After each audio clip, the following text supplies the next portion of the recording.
বিসমিল্লাহির রহমানির রহিম। আমি প্রথমেই ধন্যবাদ দিচ্ছি সোশ্যাল মিডিয়া 99 টিভিকে।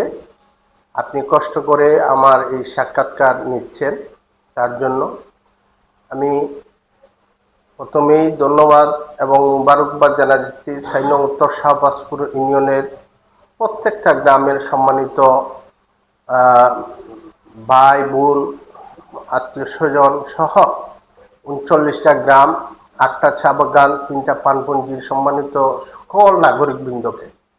আপনারা জানেন ইতিমধ্যে গত শুক্রবারে আমি ৬ নং উত্তর শাহবাজপুর ইউনিয়ন পরিষদের আগামী চেয়ারম্যান হিসাবে আমার এলাকাবাসী আমাকে প্রতিদ্বন্দ্বিতা করার জন্য অনুমতি দিয়েছে। তাই আমি আজকে আপনি যে সাক্ষাৎকার নিচ্ছেন, আপনার মাধ্যমেও আমি ৬ নং উত্তর শাহবাজপুর ইউনিয়নের প্রত্যেকটি সম্মানিত নাগরিকের প্রতি সম্মান রেখে আগামী নির্বাচনে আমাকে আপনাদের মূল্যবান ভোট দিয়ে নির্বাচিত করে ইউনিয়নের একজন খাদিম হিসাবে, মানুষের খাদিম হিসাবে আমাকে সুযোগ করে দেওয়ার জন্য সবাইকে উদাত্ত আহ্বান জানাচ্ছি। পাশাপাশি আপনারা জানেন বর্তমান সময়ে বাংলাদেশ জাতীয়তাবাদী দল বিএনপি সরকার রুলিং করতেছে। এই কারণেই সরকারের একটি অংশ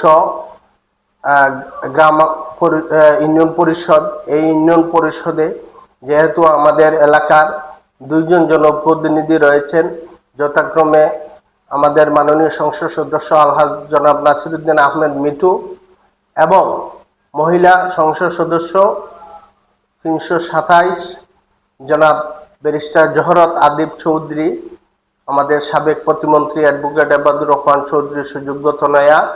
আমি বিশ্বাস করি আপনারা যদি আপনাদের মূল্যবান ভোট আমাকে দিয়ে নির্বাচিত করেন, তাহলে এই 2 এমপির মাধ্যমেই আমি এই শাহবাজপুরের উন্নয়নের চিত্র একটা আমূল একটা পরিবর্তন নিয়ে আসব এবং উন্নয়নের জন্য এই শাহবাজপুর একটি রোল মডেল হবে ইনশাল্লাহ। আমি বিশ্বাস করি আমাদের এই অঞ্চলের যত সম্মানিত নাগরিকবৃন্দ রয়েছেন, যারা রয়েছেন সবার প্রতি আবারও আহ্বান জানাচ্ছি, সরকারের দৃষ্টিভঙ্গি যার পর প্রতিফলিত হয়, ওনার কাছে যদি ইউনিয়ন পরিষদের দায়িত্বভার আপনারা ন্যস্ত করেন, তাহলে আমি বিশ্বাস করি আমার মাধ্যমেই এই এলাকার উন্নয়নের জোয়ার বইবে। আমি সবাইকে ধন্যবাদ জানাচ্ছি। ভালো থাকুক শাহবাজপুর, ভালো থাকুক শাহবাজপুরের মানুষ।